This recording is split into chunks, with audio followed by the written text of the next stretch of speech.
கிறிஸ்தேசுக்குள் அன்பாய் அழைக்கப்பட்ட அன்புக்குரிய சகோதரர்களே, அன்புக்குரிய சகோதரிகளே, மீண்டுமாக நம்முடைய வாழ்நாட்களில் ஒரு நாளை நமக்கு கிருபையாக கூட்டி கொடுத்த நம்முடைய பிதாவாகிய தேவனுக்கு நம்முடைய ஆண்டவராகிய இயேசு கிறிஸ்துவின் நாமத்தினாலே நாம் துதிகளையும் ஸ்தோத்திரங்களையும் ஏறெடுத்துக் கொண்டு நாம் வாரந்தோறும் பார்த்து வந்து கொண்டிருக்கக்கூடிய வெளிப்படுத்தின விசேஷத்தின் அடுத்த வகுப்பிற்குள்ளாக நாம் கடந்து செல்லலாம். நாம் இப்ப வெளிப்படுத்தின விசேஷத்துல எந்த அதிகாரம் பார்த்து கொண்டிருக்கிறோம்னா 20ஆம் அதிகாரத்தை நம்ம பார்த்துட்டு இருக்கோம். இந்த 20ஆம் அதிகாரத்தினுடைய முக்கியத்துவம் என்ன அப்படின்றது நம்ம எல்லாருக்குமே நல்லாவே தெரிஞ்சதுதான். என்ன அப்படின்னா, 1000 ஆண்டு அரசாட்சியை குறித்ததான அநேக விஷயங்கள் நமக்கு சொல்லிக் கொடுக்கக்கூடிய ஒரு அதிகாரம் எதுதான் அப்படின்னா, வெளிப்படுத்தின விசேஷம் 20ஆம் அதிகாரம். வெளிப்படுத்தின விசேஷம் 20ஆம் அதிகாரத்துல இருந்து 22ஆம் அதிகாரம் வரைக்கும் 1000 ஆண்டு அரசாட்சியில் நடக்கக்கூடிய விஷயங்களை 5 வகையான கோணங்கள்ல நம்ம பார்க்க போறோம். இதுல நம்ம ஏற்கனவே என்ன பண்ணிட்டோம்னா, முதல் கோணத்தை, அதாவது 1000 இயர்ஸ் ஃபர்ஸ்ட் வியூவை ரெவலேஷன் சாப்டர் 20 ஃபர்ஸ்ட் வேர்ஸ்ல இருந்து 10th வேர்ஸ் வரைக்கும் நம்ம பார்த்து முடிச்சிட்டோம். இப்ப நாம எதை குறிச்சு பார்க்க போறோம் அப்படின்னு பாத்தீங்கன்னா, மீதம் இருக்கக்கூடிய ஒரு முக்கியமான ஒரு வியூ என்ன பண்ண போறோம் அப்படின்னு பாத்தீங்கன்னா பார்க்க போறோம். அதாவது மில்லினியல் வியூ 2 1000 இயர்ஸ்னுடைய செகண்ட் வியூ குறிச்சு நம்ம பார்க்க ஆரம்பிக்கலாம். அதோடைய செகண்ட் வியூ எந்த வசனத்துல இருந்து எந்த வசனம் வரைக்கும்னா, வெளிப்படுத்தின விசேஷம் 20ஆம் அதிகாரம் 11ல இருந்து வெளிப்படுத்தின விசேஷம் 21ஆம் அதிகாரம் 1ஆம் வசனம் வரைக்கும். சோ இந்த வசன பகுதிகளில் நம்ம எதை குறித்து பார்க்க போறோம் அப்படின்னா, தனிப்பட்ட நபர்களின் நியாய தீர்ப்பை குறித்து பார்க்க போறோம். அதாவது உலக ஜனங்கள்ல தனிப்பட்ட நபர்களை குறித்ததான நியாய தீர்ப்பை குறித்து நம்ம பார்க்க போறோம். நாம் வசனம் வாசிக்கலாம். வெளிப்படுத்தின விசேஷம் 20ஆம் அதிகாரம் 11ஆம் வசனம். பின்பு நான் பெரிய வெள்ளை சிங்காசனத்தையும் அதன் மேல் வீற்றிருக்கிறவரையும் கண்டேன். அவருடைய சமூகத்திலிருந்து பூமியும் வானமும் அகன்று போயின, அவைகளுக்கு இடம் காணப்படவில்லை அப்படின்னு சொல்றாங்க. அப்படின்னா இந்த இடத்துல எப்பவுமே யோவான் பார்க்கக்கூடிய அதே ஒரு விஷயத்தை என்ன பண்றோம் அப்படின்னு பாத்தீங்கன்னா இங்கேயும் நம்ம பாக்குறோம். அதாவது யோவான் அடிக்கடி வெளிப்படுத்தின விசேஷத்துல பயன்படுத்தக்கூடிய ஒரு வார்த்தை. அது எந்த வார்த்தை அப்படின்னு பாத்தீங்கன்னா, பின்பு நான் கண்டேன் அப்படின்னு ஆரம்பிக்கிறார். அண்டை சா அண்டை லுக், பின்பு நான் அதை பார்த்தேன், இதை கண்டேன் அப்படின்னு யோவான் ஆரம்பிக்கிறார்னால என்ன அர்த்தம் அப்படின்னா, ஒரு புதிய காட்சியை ஒரு புதிய கோணத்துல பாக்குறார் அப்படின்னு அர்த்தம். அப்படின்னா இந்த இடத்துல இந்த ஒரே ஒரு வசனம் மட்டும் ஒரு தனிப்பட்ட காட்சி என்ன பண்ணுதுன்னா விளக்குது. எதனால இந்த ஒரே வசனம் மட்டும் தனிப்பட்ட காட்சியை விளக்குது அப்படின்னு பாக்குறோம்னா, இதற்கு அடுத்து வரக்கூடிய 12ஆம் வசனத்திலையும் இதே ஒரு வார்த்தைய பின்பு அப்படின்னு என்ன பண்ணுவாருன்னா பயன்படுத்துவார் யோவான். அப்படின்னா 12ஆம் வசனம் வேறொரு காட்சி வேறொரு விஷயத்தை பத்தி என்ன பண்ண போகுதுன்னா சொல்ல போகுது. அப்படின்னா இந்த ஒரே ஒரு வசனம் மட்டும் ஒரு தனிப்பட்ட ஒரு காரியத்தை என்ன பண்ண போகுதுன்னா சொல்ல போகுது. பின்பு இப்ப இந்த இடத்துல யோவான் காட்சியில என்ன பாக்குறாருன்னா, பெரிய வெள்ளை சிங்காசனத்தையும் அதன் மேல் வீற்றிருக்கிறவரையும் கண்டேன், அவருடைய சமூகத்திலிருந்து பூமியும் வானமும் அகன்று போயின, அவைகளுக்கு இடம் காணப்படவில்லை அப்படின்னு சொல்றாரு. அப்படின்னா இந்த இடத்துல பெரிய வெள்ளை சிங்காசனத்துல வீற்றிருக்கிறவரை யார் பாக்குறாருன்னா யோவான் பாக்குறாரு. இந்த இடத்துல பெரிய வெள்ளை சிங்காசனத்தில் வீற்றிருக்கக்கூடியவர் யாருன்னா நம்முடைய ஆண்டவராகிய இயேசு கிறிஸ்து. அப்படின்னா பெரிய வெள்ளை சிங்காசனத்தில் அவர் வீற்று இருப்பது எதை அடையாளப்படுத்துது? ஒயிட் த்ரோன்ல ஜீசஸ் கிரைஸ்ட் உட்கார்ந்து இருக்கிறது எதை அடையாளப்படுத்துது அப்படின்னு பாத்தீங்கன்னா, அவருடைய ராஜரீகத்தை எதை அடையாளப்படுத்துது அப்படின்றத நம்ம பார்க்கணும். அவருடைய சமூகத்திலிருந்து பூமியும் வானமும் அகன்று போயின, அவைகளுக்கு இடம் காணப்படவில்லை. கிறிஸ்துவின் 1000 ஆண்டு அரசாட்சி 1874 ஆரம்பிச்சிருச்சு அப்படின்றதுக்கு ஒரு மாபெரும் என்ன சொல்றது, மாபெரும் சாட்சியை கொடுக்கக்கூடிய ஒரு வசனம் எதுதான் அப்படின்னா, இந்த வெளிப்படுத்தின விசேஷம் 20ஆம் அதிகாரம் 11ஆம் வசனம். இந்த வெளிப்படுத்தின விசேஷம் 20ஆம் அதிகாரம் 11ஆம் வசனம் மறுபடியும் நம்மள எந்த ஒரு டேட்டுக்கு கொண்டு வருதுன்னா 1874 அப்படின்ற டேட்டுக்கு கொண்டு வருது. ஏன்னா நம்ம வெளிப்படுத்தின விசேஷத்துல 20ஆம் அதிகாரத்துல ஏற்கனவே பார்த்த அந்த 2 காட்சிகளையும் நாம எங்க இருந்து ஆரம்பிச்சோம் அப்படின்னு பாத்தீங்கன்னா 1874ல இருந்து ஆரம்பிச்சோம். சோ மறுபடியும் அங்கேயே என்ன பண்றோம் அப்படின்னு பாத்தீங்கன்னா நம்ம வரோம். ஆனா இப்ப நாம பார்க்கக்கூடிய காட்சிகள் நாம ஏற்கனவே பார்த்ததோட கொஞ்சம் என்ன ஆக போகுது அப்படின்னு பாத்தீங்கன்னா கொஞ்சம் மாறுபட போகுது. உதாரணத்துக்கு நம்ம ஏற்கனவே என்ன பார்த்தோம் அப்படின்னு பாத்தீங்கன்னா, இந்த பழைய மலை எப்படி அழிய போகுது, அதுக்கு பதிலா புதிய மலை எப்படி நிறுவ போகுது.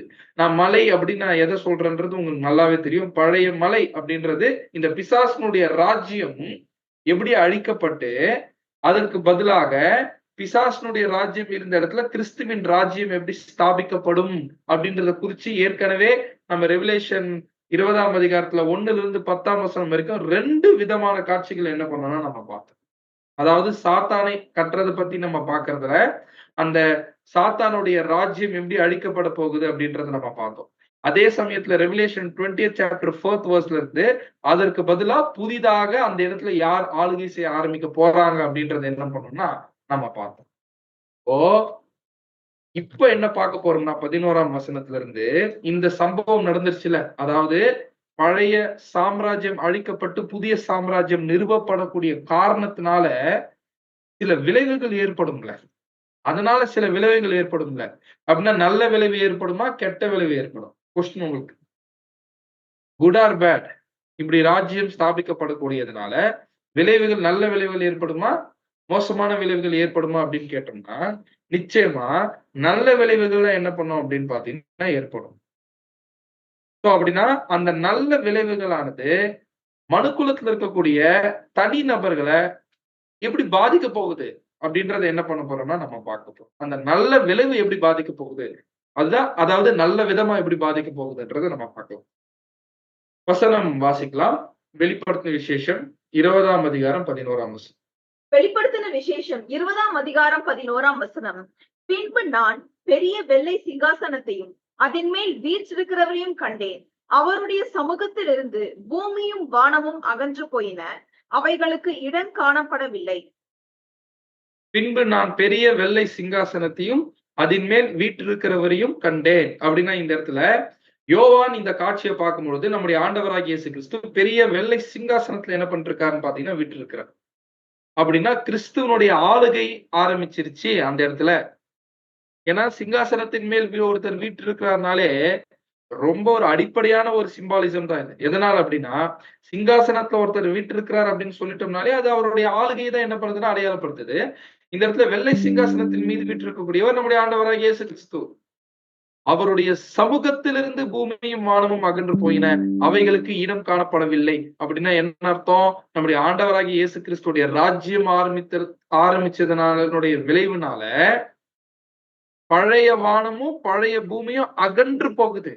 It's fleeing away from him. அப்படின்னா என்ன அர்த்தம்னா அவருடைய பிரசன்னத்தினால தாங்க முடியாம இந்த பழைய வானமும் பழைய பூமியும் என்ன ஆகுதுன்னா அகன்று போகுது அப்படின்னு சொல்றாங்க.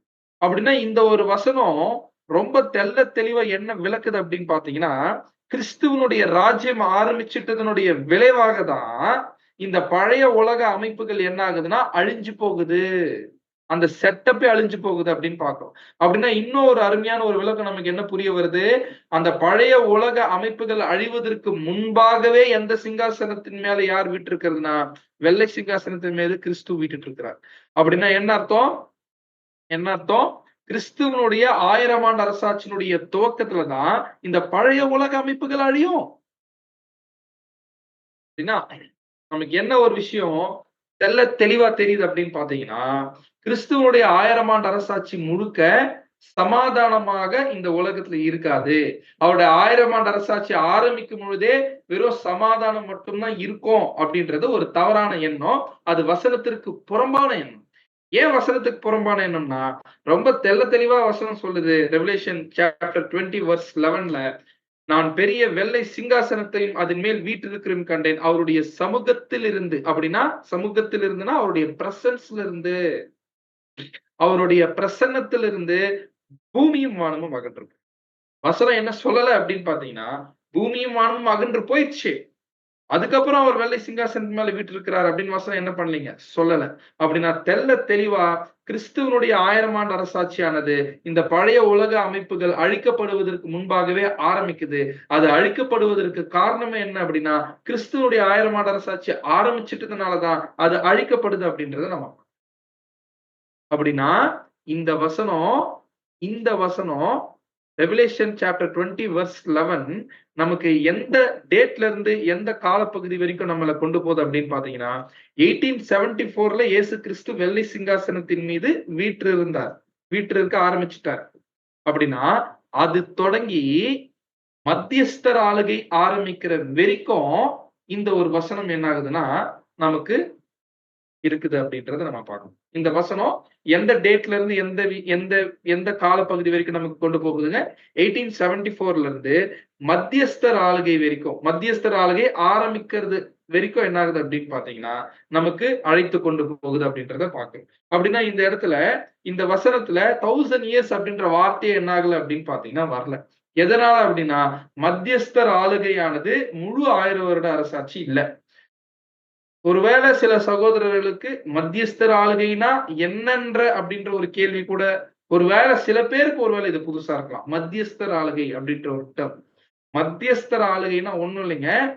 மகா உபத்திரவம் முடிஞ்சு ஒட்டுமொத்த சபை வகுப்பாரும் மகிமைக்கு போன பிறகு ஒட்டுமொத்த 1,44,000 பேரும் மகிமை அடைஞ்சிட்ட பிறகு அவங்க கிறிஸ்துவோட கூட சேர்ந்து 1,44,000 முழுவதும் ஆளுகை செய்யக்கூடிய ஒரு காலப்பகுதி இருக்கு பாத்தீங்களா? அந்த காலப்பகுதியை நாம எப்ப சொல்லலாம்? மகா உபத்திரவம் முடிஞ்சிட்ட பிறகு அப்படின்னு சொல்லலாம் இல்லையா? சோ அப்படின்னா மகா உபத்திரவத்துக்கு முன்னாடியே 1,44,000 அவரோட போய் சேர்ந்துட்டாலுமே கூட புது உடன்படிக்கை இந்த பூமியில ஸ்தாபிக்கப்பட்டு அதற்கு பிறகு மத்தியஸ்தம் பண்ண ஆரம்பிப்பாங்கல்ல, பிரீஸ்டா ஆசாரியர்களாக, அதாவது கீழான ஆசாரியர்களாக சபையும் பிரதான ஆசாரியனாக கிறிஸ்துவும் அந்த மத்தியஸ்தர் வேலையை செய்ய ஆரம்பிப்பாங்க பாத்தீங்களா உலக ஜனங்களுக்கு. அந்த ஒரு காலப்பகுதியை தான் மத்தியஸ்தர் ஆளுகை அப்படின்னு என்ன பண்றதுதான் சொல்றேன். சில சமயத்துல பைபிள் ஸ்டூடெண்ட்ஸ்லயே 1000 ஆண்டு அரசாட்சி ஆரம்பிக்கல அப்படின்னு சொல்லக்கூடிய சகோதரர்களுடைய கருத்து என்னவாக இருக்குது அப்படின்னு பாத்தீங்கன்னா மத்தியஸ்தர் ஆளுகையானது முழு 1000 வருஷம் அப்படின்னு என்ன பண்ணுவாங்கன்னா சொல்லுவாங்க. மத்தியஸ்தர் ஆளுகையானது முழு 1000 வருஷம் அப்படின்னு. அதனால இன்னும் உலகத்துக்கு மத்தியஸ்தம் பண்ண கிறிஸ்துவும் சபையும் ஆயத்தம் ஆகாததுனால இன்னும் ராஜ்யமே ஸ்டார்ட் ஆகல அப்படின்னு என்ன பண்ணிடுவாங்கன்னா ஒரு கருத்துக்குள்ள வந்துருவாங்க.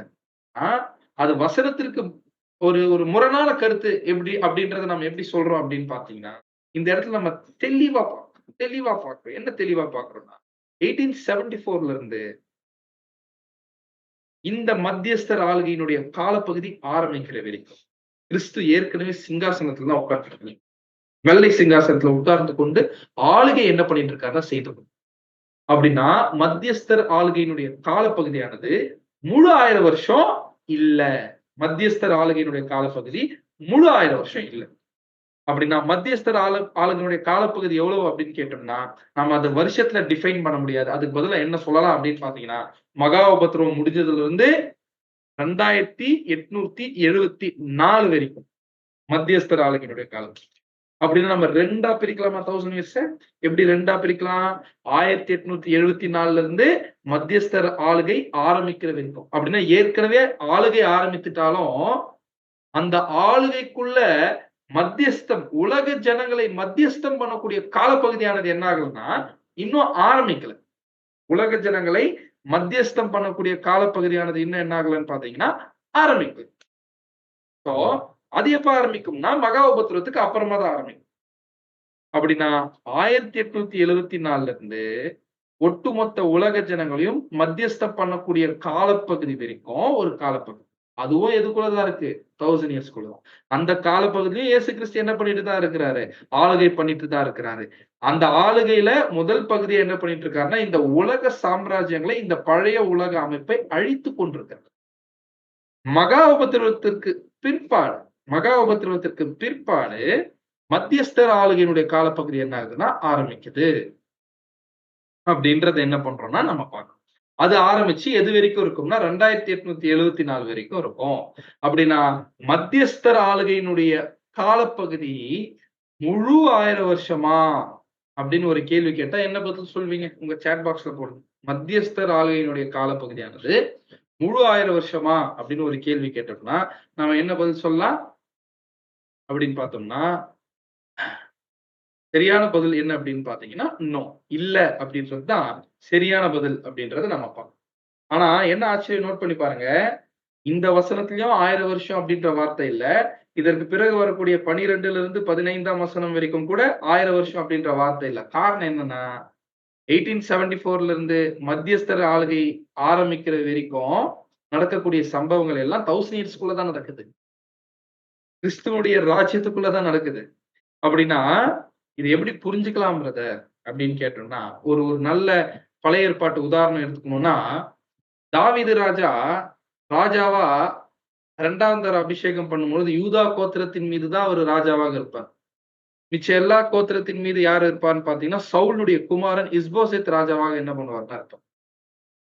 அப்படின்னா, இந்த இடத்துல சவுலுடைய ராஜ்யத்துக்கும், தாவீதுனுடைய ராஜ்யத்துக்கும் சண்டை நடக்கும். அந்த சண்டை நடக்கிறதுல தாவீதினுடைய ராஜ்யம் வர வர பலத்தது அப்படின்னு இருக்கும். ஆனா ஸ்டில் என்னதான் தாவீது ஆளுகை செய்து கொண்டிருந்தாலும் அவர் இன்னும் சத்துருக்களை என்ன பண்ணல, பாதபடி ஆக்கல. அதனால அங்க தாவீத ஆளுகை செய்யல அப்படின்றது என்ன பண்ண முடியாதுன்னா சொல்ல முடியாது. அந்த மாதிரிதான் இந்த இடத்துல நம்ம என்ன பார்க்கிறோம் அப்படின்னு பாத்தீங்கன்னா, கிறிஸ்துவனுடைய ஆளுகை ஆரம்பிச்சிருச்சு. கிறிஸ்துவனுடைய ஆளுகை ஆரம்பிச்சிருச்சு. பட் இப்ப என்ன பண்ணிட்டு இருக்கிறாரு, சத்துருக்களை தனது பாதப்படி ஆக்கி கொண்டு இருக்கும் பொழுது ஸ்டில் பிசாசுடைய ராஜ்யம் அழிவை நோக்கி போய் கொண்டிருக்கும் பொழுது அங்க எப்படி டேவிட் கிங்கா ரூல் பண்ணிருந்தாரோ அதே மாதிரி இங்க ஜீசஸ் என்ன பண்ணிருக்காருன்னா கிங்கா ரூல் பண்ணிருக்காரு. அவருடைய ஆளுகை என்ன ஆயிடுச்சுங்க அந்த இடத்துல ஏற்கனவே ஆரம்பிச்சிருச்சு அப்படின்றத நம்ம பார்க்கணும்.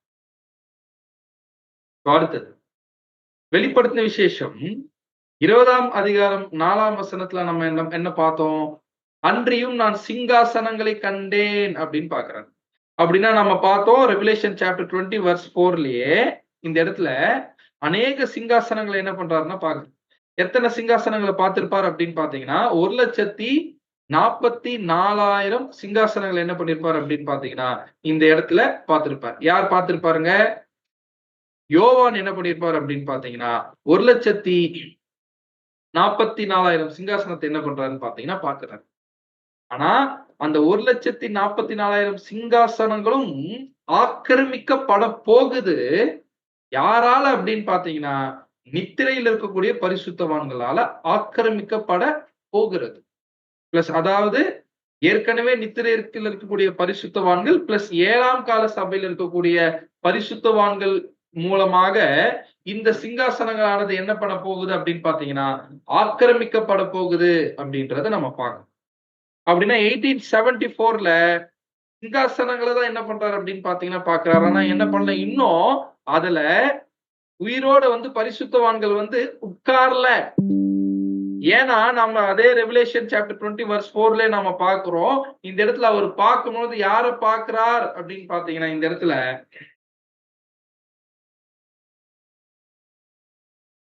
மிருகத்தையும், இந்த இடத்துல இங்கிலீஷ்ல அழகா இருக்கும் and I saw the souls அப்படின்னு என்ன ஆகும் அப்படின்னு பாத்தீங்கன்னா வரும். இந்த இடத்துல என்னன்ற வார்த்தை பயன்படுத்தப்பட்டிருக்கு அப்படின்னு பாத்தீங்கன்னா தேவனுடைய வசனத்து நிமித்தமும் சிறைச்சேதம் பண்ணப்பட்டவர்களுடைய ஆத்துமாக்களை கண்டேன் அப்படின்றார். ஆத்மா அப்படின்ற வார்த்தை ரெவலேஷன்ல எதற்கான ஒரு அடையாளம் அப்படின்னு பாத்தீங்கன்னா ஏற்கனவே சபை வாய்ப்பை உறுதிப்படுத்தி உயிர்த்தெழுதலுக்காக வெயிட் பண்ணிட்டு இருக்கு பாத்தீங்களா சில பரிசுத்தவான்களுடைய வாழ்க்கை. அததான் இந்த இடத்துல ஆத்மாக்கள் அப்படின்றத பாக்குறோம். அப்படின்னா சிங்காசனங்கள் இருக்குது 1874ல. ஆனா இன்னும் பரிசுத்தவான்கள் உயிரோட உயிர்த்தெழுதலில் உயிர் தேடவில்லை அப்படின்றத நம்ம பார்க்கணும். அப்போ 1874ல 1,44,000 சிங்காசனங்கள் போடப்பட்டாலும் அதை ஆக்குப்பை பண்றதுக்கு பரிசுத்தவான்கள் ஏற்கனவே அநேக பரிசுத்தவான்கள், எல்லாரும் கிடையாது, அநேக பரிசுத்தவான்கள் 6ஆம் கால சபை வரைக்கும் அதுல ஆக்கிரமிப்பதற்காக தன்னுடைய அழைப்பையும் தெரிந்து கொள்வதிலும் உறுதிப்படுத்திட்டாலும் 1874ல அவங்க இன்னும் எதுலதான் இருக்காங்கன்னா மரணம் நிலைமையில தான் என்ன பண்றாங்கன்னா இருக்கிறாங்க. இன்னும் அவங்க ரெசரக்ட் ஆகி என்ன பண்ணல, சிங்காசனத்துல உட்கார்ல. ஆனா பரிசுத்தவான்களுடைய உயிர்த்தெழுதல் நடப்பிக்கப்படுவதற்கு முன்பாகவே 1874ல யார் சிங்காசனத்தில் உட்கார்ந்தது, 1874ல யார் சிங்காசனத்தில் உட்கார்ந்தது அப்படின்னு பார்த்தோம்னா நம்முடைய ஆண்டவராகிய இயேசு கிறிஸ்து எங்க உட்கார்ந்து இருக்கிறார் அப்படின்னு பாத்தீங்கன்னா வெள்ளை சிங்காசனத்தில் உட்கார்ந்து இருக்கிறாரு. ஆனா என்ன ஆச்சரியம் தெரியுங்களா, இந்த இடத்துல இந்த வெள்ளை சிங்காசனம் ஆக்டிவா இருக்குது. ஏன்னா இந்த சிங்காசனத்தை ஒருத்தர் என்ன பண்ணிட்டாருன்னா ஆக்கிரமிச்சிட்டாரு. யார் அது அப்படின்னு பாத்தீங்கன்னா நம்முடைய ஆண்டவராகிய இயேசு கிறிஸ்து. அவருடைய 1000 ஆண்டு அரசாட்சி அங்கதான் என்ன ஆகுதுன்னா ஆரம்பிக்கும். அவருடைய 1000 ஆண்டு அரசாட்சியுடைய ஆளுகை அங்கதான் என்ன ஆகுது அப்படின்னு பாத்தீங்கன்னா ஆரம்பிக்கும். அப்படின்னா அவருடைய சிங்காசனம் வெள்ளை சிங்காசனம் அப்படின்னு ஏன் காண்பிக்கப்பட்டிருக்குன்னா இந்த இடத்துல ஏன் இப்படி காண்பிக்கப்பட்டிருக்கு தெரியுங்களா? அவருடைய சிங்காசனம் நீதியின் சிங்காசனம் அப்படின்னு, பரிசுத்தத்தின் சிங்காசனம் அப்படின்னு காட்டப்படுவதற்காக வெள்ளை சிங்காசனம் அப்படின்ற வார்த்தை பயன்படுத்தப்படுது. என்ன ஒரு அருமையான மாற்றம் பாருங்க. என்ன ஒரு அருமையான கான்ட்ராஸ்டான மாற்றம் அப்படின்னு பாத்தீங்கன்னா 6000 வருஷமா பிசாசுடைய ராஜ்யம் இருந்த இடத்துல, பிசாசுனுடைய சிங்காசனம் இருந்த இடத்துல யார் வந்து உட்கார்றாரு அப்படின்னு பாத்தீங்கன்னா நம்முடைய ஆண்டவராகிய இயேசு கிறிஸ்து அவருடைய சிங்காசனத்தில் வந்து உட்கார்றாரு. அப்படின்னா அவருடைய சிங்காசனத்துல அவர் வந்து உட்கார்வது, அவர் சிங்காசனத்துல உட்கார்றது மத்தியஸ்தர் ஆளுகை அப்ப நடக்குதா?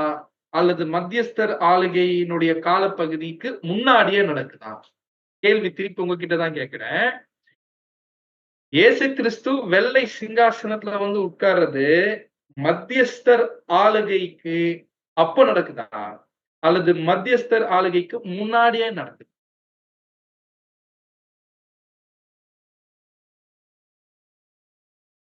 முன்னாடியே நடக்குதா? நீங்க சேட் பாக்ஸ்ல போடலாம். பிஃபோர் போட்டீங்க. என்ன அப்படின்னு பாத்தீங்கன்னா வெரி குட். சோ சரியான பதில் என்னன்னு பாத்தீங்கன்னா பிஃபோர் தான்.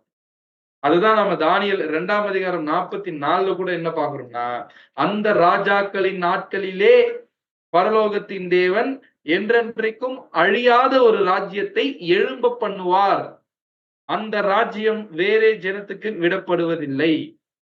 ஒரு கல் பெயர்க்கப்படாமல் மலையிலிருந்து பெயர்ந்து உருண்டு வந்து இரும்பையும் வெண்கலத்தையும் களிமண்ணையும் வெள்ளியும் பொன்னையும் நொறுக்கினதாக நீர் கண்டிறிய அப்படியே அது எது அப்படின்னா அந்த ராஜ்யம் தேவன் ஏற்படுத்தின ராஜ்யம் அந்த ராஜ்யங்களை எல்லாம் நொறுக்கி நிர்மூலமாக்கி தானோ என்றென்றைக்கும் நிற்கும். அப்படின்னா இந்த இடத்துல மத்தியஸ்தர் ஆளுகை ஆரம்பிக்கிறதுக்கு முன்பாகவே அந்த காலப்பகுதி ஆரம்பிக்கிறதுக்கு முன்பாகவே கிறிஸ்துவின் ஆளுகை என்ன ஆயிடுச்சு ஆரம்பிச்சிருச்சு. அப்படின்னா கிறிஸ்துவும் சபை சேர்ந்து செய்யக்கூடிய அந்த மத்தியஸ்தர் ஆளுகையினுடைய காலப்பகுதி முழு 1000 வருஷம் இல்ல. முழு 1000 வருஷம் இல்ல அப்படின்றது தெளிவா என்ன ஆயிடுச்சுங்க நமக்கு தெரிஞ்சிருச்சு. இப்ப ஏன் எல்லா உலக அமைப்புகள் அழிந்து கொண்டிருக்கிறதுனா ஏற்கனவே கிறிஸ்துடைய ராஜ்யம் என்ன ஆயிடுச்சு இந்த இடத்துல ஸ்டார்ட் ஆயிடுச்சு அப்படின்றது நம்ம. அடுத்தது அவருடைய சமூகத்துல இருந்து பூமியும் வானமும் அகன்று போயின அப்படின்றத பாக்குறோம் இல்லையா? அப்படின்னா 1874ல இயேசு கிறிஸ்து சிங்காசனத்துல வந்து உட்கார்ந்ததோடைய எஃபெக்ட் தான் இது.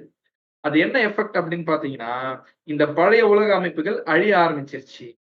ஆனா நல்லா நம்ம நோட் பண்ணணும், இந்த பழைய உலக அமைப்புகள் அழிந்து முடிகிற வரைக்கும் உலக ஜனங்களுடைய தனிப்பட்ட மீட்பு இருக்கு இல்லையா? ஒவ்வொரு தனி நபர்களும் மரணத்திலிருந்து உயிரோடு எழுந்து வரக்கூடிய ப்ராசஸ் நடக்காது. அந்த ப்ராசஸ் என்ன ஆகுது அப்படின்னு பாத்தீங்கன்னா நடக்காது. அப்படின்னா இந்த சிங்காசனம் இந்த வெள்ளை சிங்காசனத்திற்கு முன்பாக அவர்கள் நியாய தீர்ப்பு அடையக்கூடிய யாரு தனி நபர்கள் நியாயம் தீர்ப்பு அடையக்கூடிய ப்ராசஸ் என்ன ஆகாதுன்னு பாத்தீங்கன்னா ஆரம்பிக்காது. அது நடக்கணும்னா இந்த பழைய உலக அமைப்புகள் இருக்கக்கூடாது. அப்படின்னா இந்த பழைய உலக அமைப்புகளே அவருடைய பிரசனத்துல இருந்து தான் என்ன ஆகுதுன்னு பாத்தீங்கன்னா அகன்று போகுது அப்படின்றத பார்க்கணும். அடுத்தது அவைகளுக்கு இடம் காணப்படவில்லை. எவைகளுக்கு இடம் காணப்படவில்லை? இந்த பழைய உலக அமைப்புக்கு இடம் காணப்படவில்லை. அப்படின்னா பெரும்பாதையான வழி எப்போ ஆரம்பிக்கும் அப்படின்னு பாத்தீங்கன்னா மத்தியஸ்தர் ஆளுகையினுடைய காலப்பகுதியில தான் ஆரம்பிக்கும். அதுதான் நாம் ஏசியா 35:8-9 வாசிக்கிறோம். அங்கே பெரும்பாதையான வழியும் இருக்கும், அது பரிசுத்த வழி எனப்படும், தீட்டுள்ளவன் அதிலே நடந்து வருவதில்லை, அந்த வழியில் நடக்கிறவர்கள் பேதையாய் இருந்தாலும் திசை கெட்டு போவதில்லை, அங்கே சிங்கம் இருப்பது இல்லை. பிசாசுடைய இன்ஃப்ளூயன்ஸே இல்லாத ஒரு காலப்பகுதி தான் மத்தியஸ்தர் ஆளுகையினுடைய காலம். அந்த மத்தியஸ்தர் ஆளுகையினுடைய காலப்பகுதி முழு 1000 வருஷம் இல்ல அப்படின்றதுக்கு வெளிப்படுத்த விசேஷம் 20ஆம் அதிகாரம் 11ஆம் வசனம் மிகப்பெரிய ப்ரூஃப். இப்போ நாம எங்க இருக்கோம் எங்க இருக்கோம் அப்படின்னு பாத்தீங்கன்னா நாம இப்போ மத்தியஸ்தர் ஆளுகை ஆரம்பிச்சிட்ட காலப்பகுதியில இருக்குமா அல்லது அதுக்கு முன்னாடி இருக்கும்? கேள்வி உங்களுக்கு தான். நாம இப்ப எங்க இருக்கோம்? மத்தியஸ்தர் ஆளுகை ஆரம்பிச்சிட்ட காலப்பகுதியில இருக்குமா, அதுக்கு முன்னாடி இருக்குமா அப்படின்னு இது ரொம்ப ரொம்ப எளிமையான கேள்வி. ஸோ தெளிவா என்ன பதில் தான் அப்படின்னு பாத்தீங்கன்னா, நாம அதுக்கு முன்னாடி தான் என்ன பண்றோம் அப்படின்னு பாத்தீங்கன்னா இருக்கு. நாம அதுக்கு முன்னாடி தான் என்ன பண்றோம் அப்படின்னு பாத்தீங்கன்னா, மத்தியஸ்தர் ஆளுகையின் காலப்பகுதியை ஆரம்பிக்கணும்னா, நாம நம்முடைய ஓட்டத்தை ஓடி முடிக்கும்போது தான் அது என்ன ஆகும்னா, 1,44,000 பேர் அவங்களுடைய ஓட்டத்தை ஓடி முடிச்ச பிறகு அந்த காலப்பகுதி என்னன்னா ஆரம்பிக்கணும் அப்படின்பாங்க. இப்போ வெளிப்படுத்தின விசேஷம் 20ஆம் அதிகாரம் 11ஆம் வசனம் எந்த காலப்பகுதியிலிருந்து எந்த காலப்பகுதி வரைக்கும் பத்தி பேசுதுன்னா 1874 இருந்து மத்தியஸ்தர் ஆளுகையினுடைய காலப்பகுதி வரைக்கும் நடக்கக்கூடிய சம்பவங்களை அது பேசுது. இப்போ அடுத்தது ரெவலேஷன் சாப்டர் 12 இருந்து வர்ஸ் 15 வரைக்கும் மத்தியஸ்தர் ஆளுகைக்குள்ள என்ன நடக்கும், மத்தியஸ்தர் ஆளுகையின் காலப்பகுதிக்குள்ள என்ன நடக்கும்ன்றதை காட்டு வாசிக்கலாம். வெளிப்படுத்தின விசேஷம் 20ஆம் அதிகாரம் 12ஆம் வசனம். வெளிப்படுத்தின விசேஷம் 20ஆம் அதிகாரம் 12ஆம் வசனம். மரித்தோராகிய சிறியோரையும் பெரியோரையும் தேவனுக்கு முன்பாக நிற்க கண்டேன். அப்பொழுது புஸ்தகங்கள் திறக்கப்பட்டன. ஜீவ புஸ்தகம் என்னும் வேறொரு புஸ்தகம் திறக்கப்பட்டது.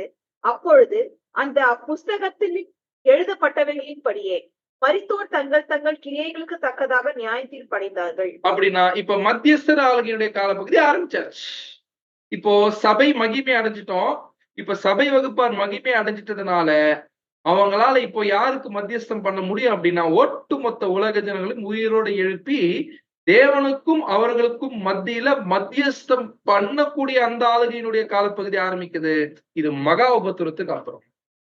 இந்த ஒரு காலப்பகுதியை தான் நம்ம மத்தியஸ்தர் ஆளுகையுடைய காலப்பகுதி அப்படின்னு சொல்றோம். இது முழு 1000 வருஷம் இல்ல அப்படின்றது என்னன்னு நம்ம புரிஞ்சுக்கணும். ஏன்னா 1000 இயர்ஸ் 1874 ஆரம்பிச்சிருச்சு.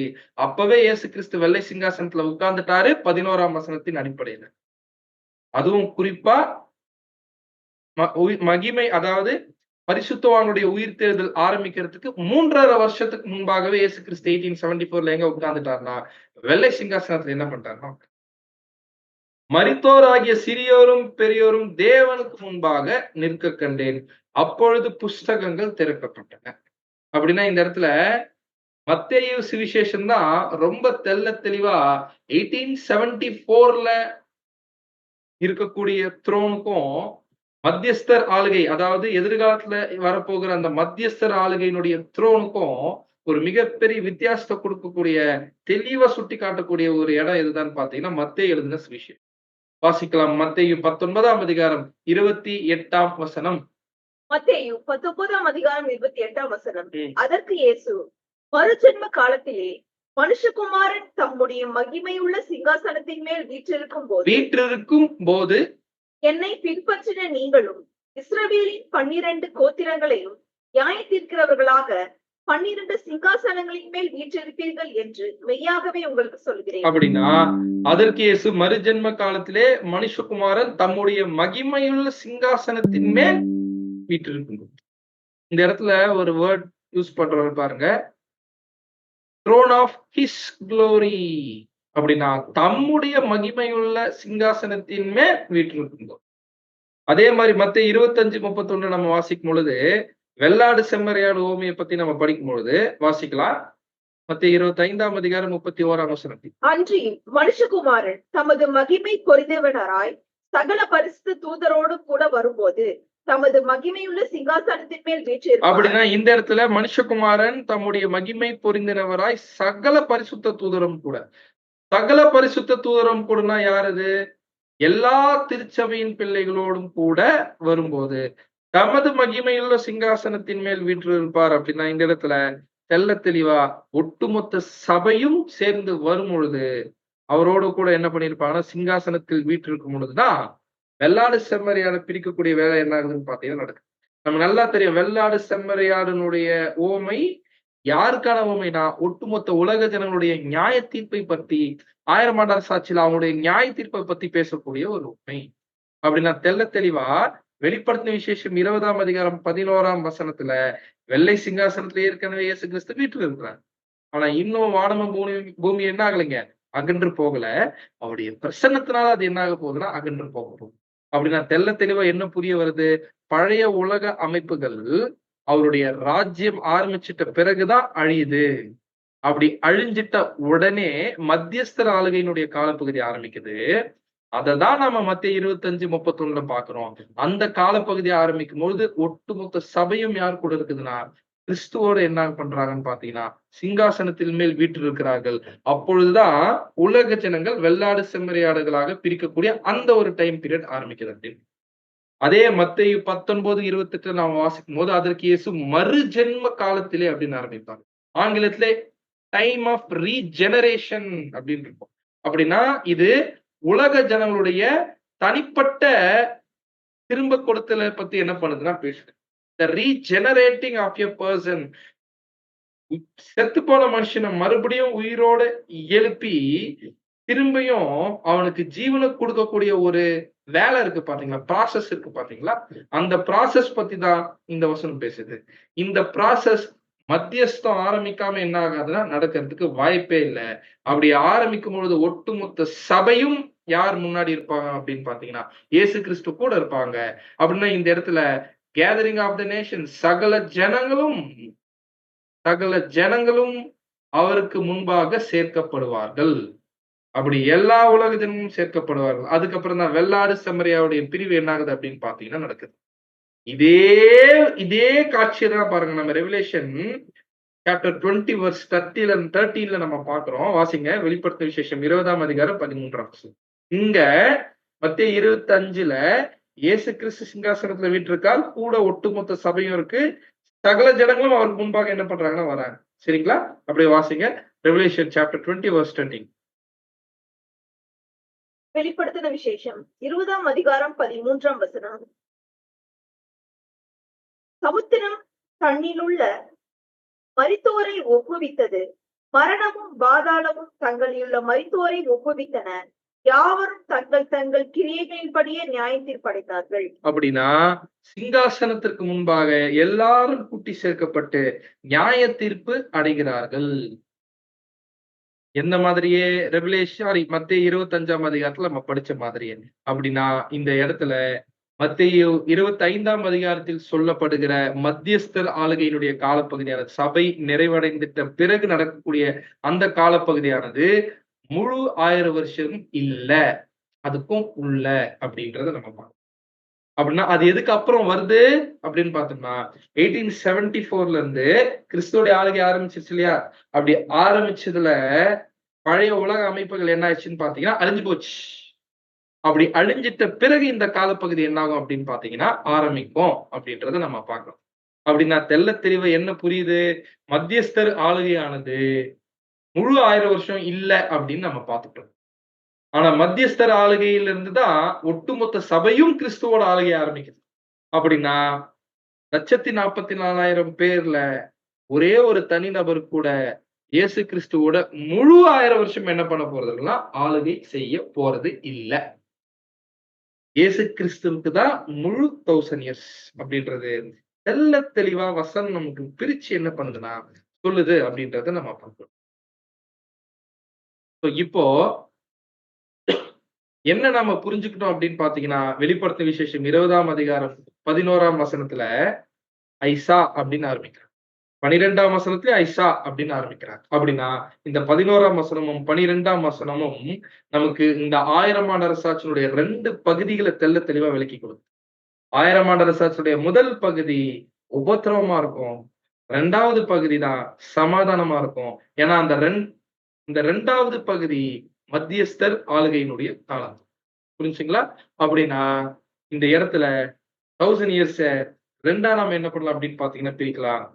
முதல் பகுதி 1874ல இருந்து மத்தியஸ்தர் ஆளுகை ஆரம்பிக்கிற வரைக்கும், 2வது பகுதி மத்தியஸ்தர் ஆளுகையினுடைய காலப்பகுதி. அந்த மத்தியஸ்தர் ஆளுகையினுடைய காலப்பகுதியில தான் ஒட்டுமொத்த உலகமும் சமாதானத்திற்குள் இருக்கும். அந்த ஒரு காலப்பகுதியை தான் நம்ம என்ன பேசுறோம் அப்படின்னு பாத்தீங்கன்னா என் பரிசுத்த பர்வதம் எங்கும் தீங்கு செய்வாரும் இல்லை, கேடு செய்வாரும் இல்லை அப்படின்ற விஷயத்தை என்ன பண்றோம் அப்படின்னு பாத்தீங்கன்னா அடுத்தது மத்தியஸ்தர் ஆளுகையில என்ன நடக்குது அப்படின்னு பாத்தீங்கன்னா மரித்தோர் ஆகிய சிறியோரையும் பெரியோரையும் தேவனுக்கு முன்பாக நிற்க கண்டேன் அப்படின்னு பார்க்கிறோம். என்ன ஆச்சரியம்னா 11ஆம் வசனத்துல பழைய உலக அமைப்புகள் சிங்காசனத்தை விட்டு விலகி ஓடுது. ஆனா 12ஆம் வசனத்துல எல்லாரும் சிங்காசனத்தை நோக்கி என்ன பண்றாங்கன்னு பாத்தீங்கன்னா 12ஆம் வசனத்துல வராங்க. சிறியோரையும் பெரியோரையும் தேவன் முன்பாக நிற்க கண்டேன். அப்படின்னா இந்த இடத்துல மத்தியஸ்தர் ஆளுகையினுடைய காலப்பகுதியில கிறிஸ்துவின் ராஜ்யம் இந்த உலகத்தில் ஸ்தாபிக்கப்பட்ட பிறகு, புது உடன்படிக்கையானது இந்த உலகத்தில் ஸ்தாபிக்கப்பட்ட பிறகு இஸ்ரேல் தேசத்தின் மூலமாக தேவன் என்ன பண்ண மாட்டார் அப்படின்னு பாத்தீங்கன்னா பச்சாபாதம் பார்க்க போகிற தேவன் இல்லை. ஏன்னா ஆக்சுவலா கிறிஸ்துவின் ராஜ்யம் யாருடைய கிங்டம் தான்? இட்ஸ் காட்ஸ் கிங்டம், தேவனுடைய கிங்டம் தான். அப்படின்னா தேவனும் சரி, தேவனுடைய மத்தியஸ்தரா செயல்பட போகிற கிறிஸ்துவும் சபையும் சரி, அவங்களுடைய ராஜ்யத்தில் பச்சாபாதமே என்ன பண்ண போறதுன்னா பார்க்க போறது இல்ல. அவங்க முன்பாக சிறியோர் பெரியோர் என்ன பண்ண போறாங்கன்னு பார்த்து நினைக்கிறோம். இந்த மாதிரி சிங்காசனம் தான் வெள்ளை சிங்காசனம். அதனாலதான் அது நீதியின் சிங்காசனம். இந்த மாதிரி சிங்காசனத்தை உலக சரித்திரம் இதற்கு முன்பாக பார்த்தது இல்லை. ஏன்னா இதுக்கு முன்பாக சிங்காசனம் உட்கார்ந்துட்டு இருந்தவங்களா யார் யார் தான் கிட்ட சேர்த்துப்பாங்க. பெரிய பெரிய ராஜாக்கள், பார்வோக்கள், இப்ப இருக்கக்கூடிய பெரிய பெரிய தலைவர்கள் எல்லாம் மைட்டி ஆடியன்ஸ் தான் கூட வச்சுப்பாங்க. அப்படின்னா அவங்களுக்கு நிகரா இருக்கக்கூடிய பெரிய ஸ்தானத்தில் இருக்கக்கூடிய நபர்களை தான் கூட வச்சுப்பாங்க. அவங்க முன்பாக வச்சுப்பாங்க. ஒரு சாதாரண அடிமைகளையோ, ஷாப் கீப்பர்ஸையோ, சாதாரண வெகுஜனங்களும் கிட்ட கூட என்ன பண்ண மாட்டாங்க, சேர்க்கப்பட்டாங்க. ஆனா மத்தியஸ்தர் ஆளுகை ஆரம்பிக்கும் பொழுது, அந்த காலப்பகுதி ஆரம்பிக்கும் பொழுது இன்விடேஷன் எல்லா ஜனங்க எல்லாரையும் திரும்பி உயிரோடு என்ன பண்ண போறாருன்னு பாருங்க, எழுப்ப போறாரு. ஏன்னா ஆசீர்வாதம் எல்லாருக்கும் தான். அதுதான் சங்கீதக்காரன் சொல்லும் பொழுது 115ஆம் சங்கீதம் 13ஆம் வசனம் வாசிக்கும். 115ஆம் சங்கீதம் 13ஆம் வசனம். கர்த்தருக்கு பயப்படுகிற பெரியோரையும் சிறியோரையும் ஆசீர்வதிப்பார். அப்படின்னா கிறிஸ்துவின் ராஜ்யமானது இன்க்ளூசிவா இருக்கும், சாத்தானுடைய ராஜ்யமானது எக்ஸ்க்ளூசிவா. அப்படின்னு என்ன அர்த்தம்? கிறிஸ்துவின் ராஜ்யம் எல்லாரும் சேர்த்துக்கும், சாத்தானுடைய ராஜ்யத்துல அப்படி இல்லை. எல்லாரும் என்ன பண்ண மாட்டாங்க, சேர்த்துக் கொள்ள மாட்டார்கள். இந்த பெரியோர் சிறியோர் அப்படின்னு சொல்லும் பொழுதே உதாரணத்துக்கு எப்படி புரிஞ்சுக்கலாம்னா, மனுக்குலத்துல இருக்கக்கூடிய 2 வகுப்பாரை அது அடையாளப்படுத்துது. மனுக்குலத்துல இருக்கக்கூடிய மனுக்குலத்துக்குள்ள 2 குரூப் இருக்கிறாங்க, சிறியோர் பெரியோர். உதாரணத்துக்கு இதே மனுக்குலம் கிராஸ், அதாவது புல்லாக அடையாளப்படுத்தப்பட்டிருக்கு. இதே மனுக்குலத்துல இருக்கக்கூடிய பெரிய பெரிய உயர்ந்த ஸ்தானத்துல இருக்கக்கூடிய நபர்கள் மரங்களாக என்ன பண்ணப்பட்டிருக்காங்கன்னா அடையாளப்படுத்திருக்காங்க. அப்படின்னா இந்த இடத்துல பெரியோர் சிறியோர் என்பது எதை அடையாளப்படுத்துது அப்படின்னு பாத்தீங்கன்னா, மனுக்குலத்தில் இருக்கக்கூடிய 2 குரூப் ஆஃப் பீப்புள் மனுக்குலத்துக்குள்ள. அப்படின்னா ஒரு குரூப் யார் அப்படின்னு பாத்தீங்கன்னா, பெரியோர் யாரை அடையாளப்படுத்துது அப்படின்னு பாத்தீங்கன்னா, இந்த மனுக்குலத்திலேயே மிகப்பெரிய தலைமை ஸ்தானத்தில் இருந்த நபர்கள். சிறியோர் யார் அப்படின்னு பாத்தீங்கன்னா, நம்மள மாதிரி சாதாரண வெகுஜனங்கள். சரிங்களா? ஆனாலும் இந்த இடத்துல ரோத்தர்ஹாம் வெர்ஷன் நீங்க எடுத்து பாத்தீங்கன்னா, சிறியோர் பெரியோர் அப்படின்னு ஆரம்பிக்காது, பெரியோர் சிறியோர் தான் ஆரம்பிக்கும். நிறைய கிரேக்க மேனுஸ்கிரிப்ட் நம்ம எடுத்து படிச்சோம்னா கூட எப்படிதான் இருக்குன்னு பாத்தீங்கன்னா, சிறியோர் பெரியோர் அப்படின்னு ஆரம்பிக்கல, பெரியோர் சிறியோர் தான் ஆரம்பிக்குது. பிரதர் எப்படி ஆரம்பிச்சா என்ன, ரெண்டுமே ஒரே அர்த்தத்தை தானே கொடுக்கும் அப்படின்னு சொல்லிட்டாலும் இது தேவனுடைய வசனம். பெர்ஃபெக்ட்டா நம்ம என்ன பண்ணணும்னு பார்த்து எடுத்து படிக்கணும். பட் இருந்தாலும் பெரியோர் என்ற வார்த்தை முன்னாடி வருவதற்கான காரணம் என்னவா இருக்கலாம் அப்படின்னு நம்ம கேட்டோம் அப்படின்னு பாத்தீங்கன்னா, மத்தியஸ்தர் ஆளுகை ஆரம்பிச்சிட்ட உடனே எல்லா ஜனங்களும் உயிரோட திரும்பி எழுந்து வருவாங்களா? அப்படி எழுந்துட்ட உடனே அந்த ராஜ்யத்தை ஏற்றுக்கொள்வதற்கு யாருக்கு ரொம்ப கஷ்டமா இருக்கும், யாருக்கு கடினமா இருக்கும்? சிறியோருக்கா பெரியோருக்கா? சிறியோருக்கா பெரியோருக்கா? யாருக்கு ஷாக்கா இருக்கும்? எல்லாரும் ஈக்குவலா அப்படின்ற விஷயம் யாருக்கு ஷாக்கா? கேள்வி உங்ககிட்ட தான் கேட்கிறேன். யாருக்கு ஷாக்கா? பெரியோருக்கா சிறியோருக்கா அப்படின்னு பாத்தீங்கன்னா, வெரி குட். யாருக்கு தான் அப்படின்னு பாத்தீங்கன்னா, பெரியோருக்கு தான் அது ரொம்ப ரொம்ப ஷாக். ஏன்னா அவங்க எழுந்து பார்க்கும்போது அவங்க ரூலர்ஷிப்ல இருக்க மாட்டாங்க, அவங்களுக்கு எந்த வல்லமையும் இருக்காது. யோசிச்சு பாருங்க, ஹிட்லர் உயிரோட எழுதும்போது எப்படி இருக்கும்? இப்ப இருக்கக்கூடிய நம்ம நாட்டுடைய பிரைம் மினிஸ்டர் உயிரோட எழுந்து நின்னாருன்னா இதே பதவியை கொடுத்து உட்கார வைக்க போறாங்களா? இல்ல, எல்லாரும் ஈக்குவல். ஷாக் ஆகும். அப்போ தேவன் மனுஷர்களுக்குள்ள பச்சாபாதம் பார்க்க போறதுன்றது என்ன பண்ண போறாங்க அப்படின்னு பாத்தீங்கன்னா புரிஞ்சுக்க போறாங்க. அவங்களுக்கு என்ன ஷாக் ஆயிருக்கும்னு பாத்தீங்கன்னா, இந்த இப்ப இருக்கக்கூடிய இந்த உலகத்துல சில ஸ்லாக்கியங்களை என்ன பண்ணிருக்காங்கன்னா பெற்று இருந்தாங்களே, அது அப்ப அவங்களுக்கு இல்ல. ஒருவேளை இதை அடையாளப்படுத்துறதுக்கு பெரியோர் சிறியோர் அப்படின்னு என்ன பண்ணிருக்கலாம், பயன்படுத்தப்பட்டிருக்கலாம். ஆனா இந்த இடத்துல அவங்க சிறியோர் இருந்தாலும் சரி, பெரியவரா இருந்தாலும் சரி, அவங்க மரித்தோர். ஏன்னா, அவங்க உயிரோடு எழுந்திருக்கும்போது எப்படி அடையாளப்படுத்தப்பட்டிருக்குன்னா, மரித்தோராகிய சிறியோரையும், பெரியோரையும் தேவன் முன்பாக நிற்கக் கண்டேன். அப்படின்னா, ஒட்டுமொத்த மனுக்குலமும் எந்த நிலைமையில இருக்கிறாங்க மத்தியஸ்தர் ஆளுகை ஆரம்பிக்கும் போதுன்னா, மரித்த நிலைமையில் இருக்கிறார்கள். மரித்த நிலைமையில இருக்கிறாங்க. இப்போ ஒருவேள அவங்க அப்போ உயிரோடு இருந்தாலும் சரி, அல்லது கல்லறைக்குள்ள இருந்தாலும் சரி, எந்த கண்டிஷன்ல இருந்தாலும் அது மரித்த நிலைமை தான். எப்போ? இப்போ கூட தான். இப்போ உயிரோடு இருக்கக்கூடிய மனுக்குலமும் மரித்த நிலைமை தான். கல்லறைக்குள்ள இருக்கக்கூடியவர்களும் மரித்த நிலைமை தான் அப்படின்றத பார்க்கணும். அப்பதான் மத்தியஸ்தர் ஆளுகையினுடைய காலப்பகுதியில அப்பொழுது புஸ்தகங்கள் திறக்கப்பட்டன. ஜீவ புஸ்தகம் என்னும் வேறொரு புஸ்தகமும் திறக்கப்பட்டது அப்படின்றத நம்ம பார்க்கணும். அப்படின்னா இந்த இடத்துல இந்த வசனம் நமக்கு இம்மீடியட்டா என்ன காட்டுது அப்படின்னு பாத்தீங்கன்னா, உயிரோடு எழுந்து வரக்கூடிய உலக ஜனங்கள் முன்பாக புஸ்தகங்கள் திறக்கப்பட்டன.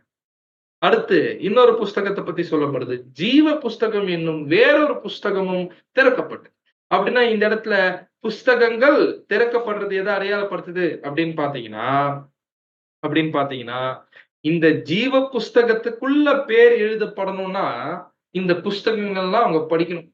அப்படின்னா என்ன அர்த்தம்? ஒண்ணும் இல்ல. இந்த பரிபூர்ண மனுஷீக நிலைமையை அவங்க அடைவதற்கான தேவையான எல்லா இன்ஸ்ட்ரக்ஷன்ஸ் தான் இந்த புஸ்தகங்கள். அந்த இன்ஸ்ட்ரக்ஷன்ஸ் அவங்க கடைபிடிச்சுட்டாங்கன்னா, அவங்க எதுக்குள்ள நுழைஞ்சிடலாம் அப்படின்னு பார்த்தீங்கன்னா, ஜீவ புஸ்தகத்துக்குள்ள.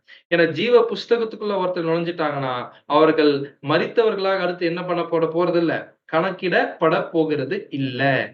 அப்படின்னா, மத்தியஸ்தர் ஆளுகையினுடைய நோக்கமே என்ன அப்படின்னு பார்த்தீங்கன்னா, எல்லா சத்துருக்களையும் பரிகரிக்கப்படணும்.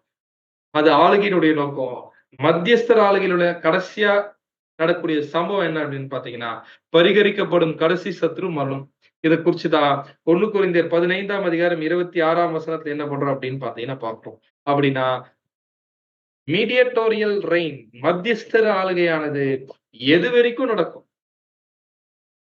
மத்தியஸ்தர் ஆளுகையினானது எந்த வருஷம் வரைக்கும் நடக்கும்? அல்லது எந்த வருஷத்தோட மத்தியஸ்தர் ஆளுகை முடியும்? கேள்வி உங்களுக்கு.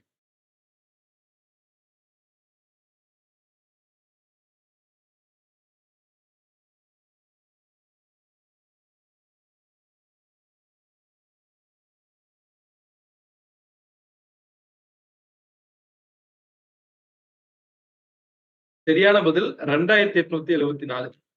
அதோட மத்தியஸ்தர் ஆளுகை முடிஞ்சிருக்கும். அப்படி முடிஞ்சிருக்கும்போது, ஆதாமின் மரணம் நீக்கி போடப்பட்டிருக்கும். ஒட்டுமொத்த உலக ஜனங்கள் மத்தியில. ஆதாமுடைய மரணம் நீக்கப்பட்டு போயிருக்கும். ஒட்டுமொத்த உலக ஜனங்கள் மத்தியிலிருந்து அப்படின்றத பார்க்கணும். அதுதான். அப்படின்னா, இந்த இடத்துல அப்பொழுது புஸ்தகங்கள் திறக்கப்பட்டன அப்படின்னு இருக்கு இல்லையா? அப்படின்னா இந்த இடத்துல புஸ்தகங்கள் அப்படின்னு இருக்கு.